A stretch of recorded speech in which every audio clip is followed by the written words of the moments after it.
Thank you very much. Please be seated.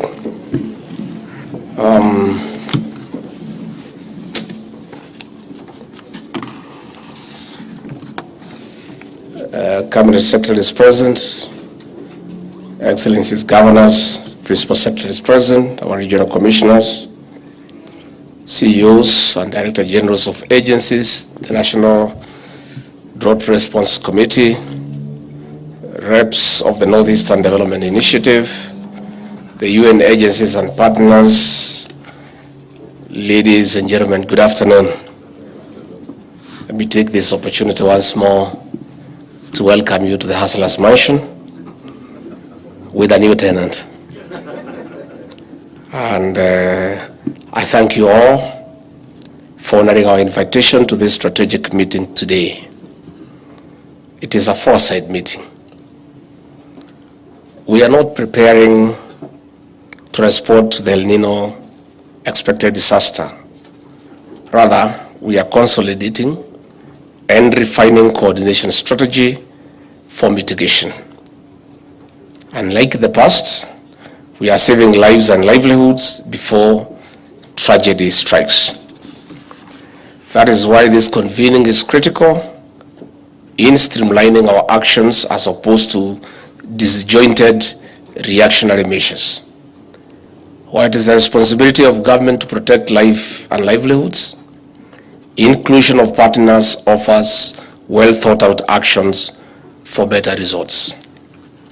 This was evident in the last few months when we worked together in fighting famine and drought. I must admit that I was privileged to chair the National Emergency Response Committee that dealt with the worst drought in 40 years, and to the credit of the people in this room and other partners, we are so proud that we didn't lose a single life despite having the worst drought in 40 years. I want to say pongezi. Excellencies, distinguished guests, the weather forecast indicates that more than 20 counties across the country may face one of the heaviest rain seasons in decades, starting the month that is just about to end, and we have been told all counties. Indeed, as can be confirmed by governors and our regional commissioners present, several parts of the country are already receiving rains beyond usual quantities. This will intensify and extend up to early 2024. Some of the counties that have been identified as possible areas of Elnino include Siaya, Kisumu, Homa Bay, Migori, Kisii, Nyamira, Baringo, Uasin Gishu, Elgeyo Marakwet, Nandi, Kericho, Bungoma, Kakamega, Busia, Trans Nzoia, West Pokot, Vihiga, Laikipia, Murang'a, Nakuru, and Narok. As you may have noted, these counties are either in the Rift Valley or west of the Rift Valley. These regions are home to more than half of the country's population, which therefore means that with other hotspots identified across the country, Elnino will be devastating if we fail to plan properly. The English say, failing to plan is planning to fail. I don't think any of us in this room want to get caught up in that situation. Excellencies, distinguished guests, our children are preparing for national examinations while their parents are heading to harvest. The business community is crossing the country in rebuilding the economy as the government implements massive infrastructural projects for better service delivery to the people. All these and more other undertakings will be interrupted. After a prolonged drought of almost 40 years, the worst in 40 years, we do not wish to lose lives and livelihoods.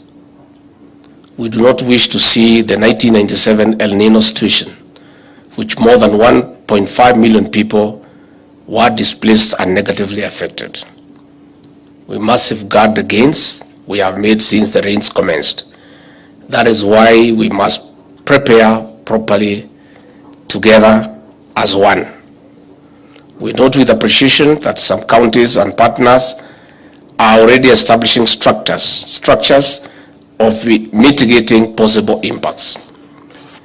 In particular, I wish to urge counties including Nairobi, Mombasa, Kisumu, Nakuru, among others, to give priority to cleaning and unclogging the drainage networks.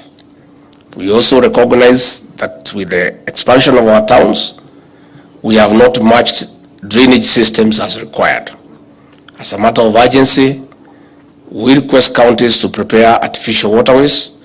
This will include service runoff and risk of flooding, more so in residential areas. On this note, allow me to also draw your attention to mapping out burst or non-functioning sewage systems. They are a health hazard at this time. The national government administration teams are ready to work with counties to prevent spillage or service runoff. Elnino is beyond county governments. Elnino is beyond the national government. Elnino is beyond our development partners. That is why we must work together by leveraging our diverse capacities in technical and financial resources. A synchronized strategy will offer a methodical implementation matrix of the mitigation measures which we are refining today. One of the key components of our strategy is sharing of information between our teams as gathered from early warning systems. We also agree on execution of duties and responsibilities for a shared win during and beyond El Nino. Excellencies, distinguished guests, let me take this moment to also address our people, the Kenyan people.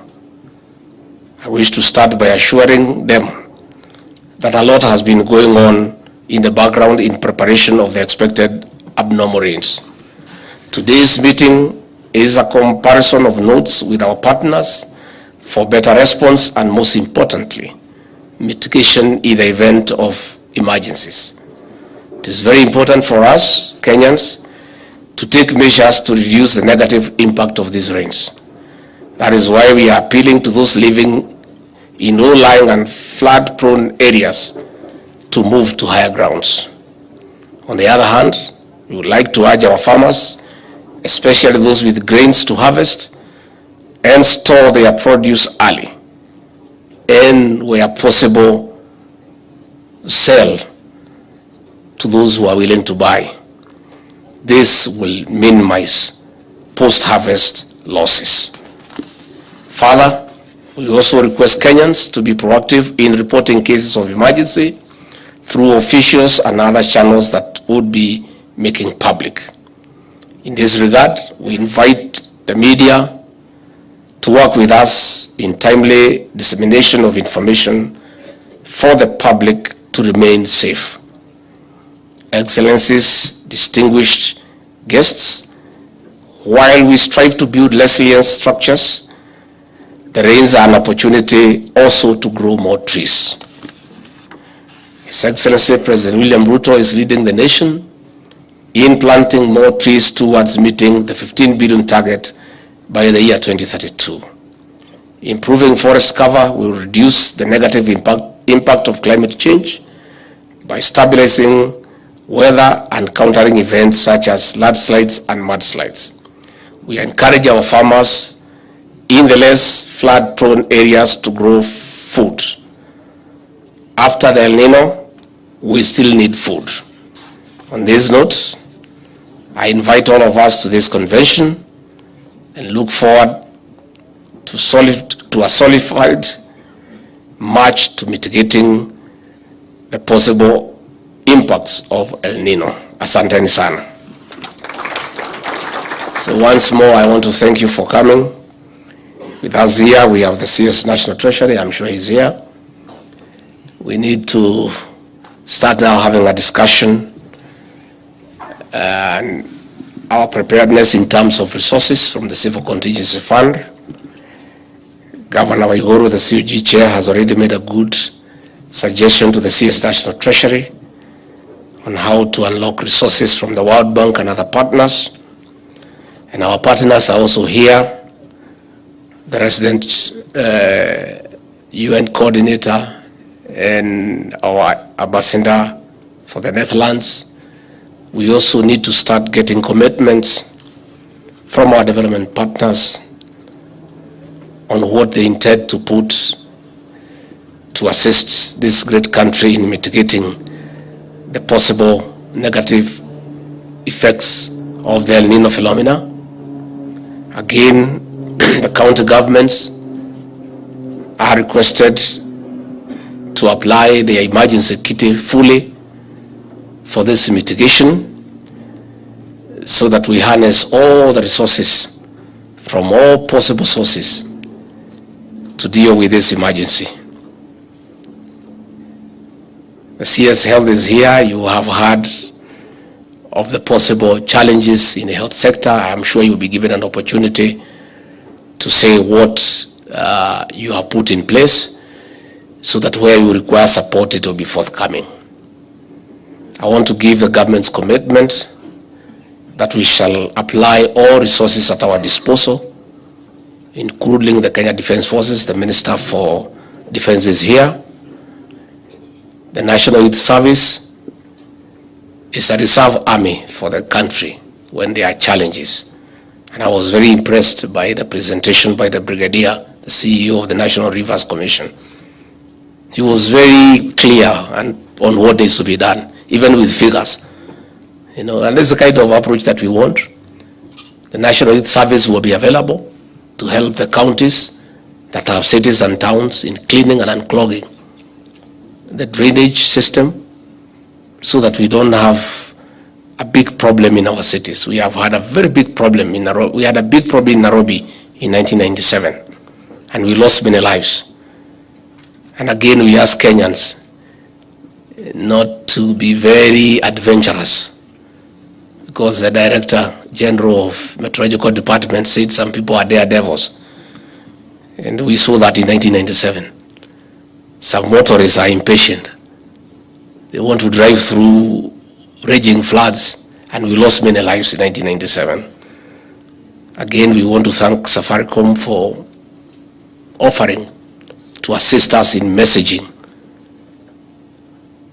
in creating awareness among the people of Kenya on where there are dangers and where they need to take care so that we don't lose lives.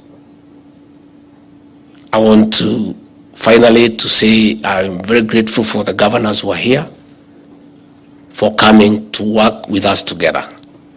As I said when we were dealing with the drought, why we succeeded in not losing a single life during the worst drought in Kenya's history, it was because of the coordinated nature of approaching that crisis by the county governments, the national government, our development partners, our international humanitarian organizations working together for a common cause. And because our regional commissioners are here, for the purposes of emphasis, again, let me remind you so that you can continuously remind the county commissioners, the deputy county commissioners, the assistant county commissioners, chiefs and assistant chiefs, that though we have two levels of government, we all serve the same people, the people of Kenya. And the two levels of government are not in competition. They complement each other for the common good of the people of Kenya. So let our national administration officers work very closely with our county governors and the administration so that we can serve our people better. I've always said that in my community there is a saying that buffaloes don't move in a herd because they like each other. why they move it hard is the danger of moving alone. They get eaten by the lions when they move alone. So let us all work together for the common benefit of the people of Kenya. We harmonize our strategies, we reach out, we consult, and we pool resources together so that we can be able to deal with the expected challenges that will come with the rains. Again, the press, I also want to make a special appeal to you to assist us and to be our partners in this matter.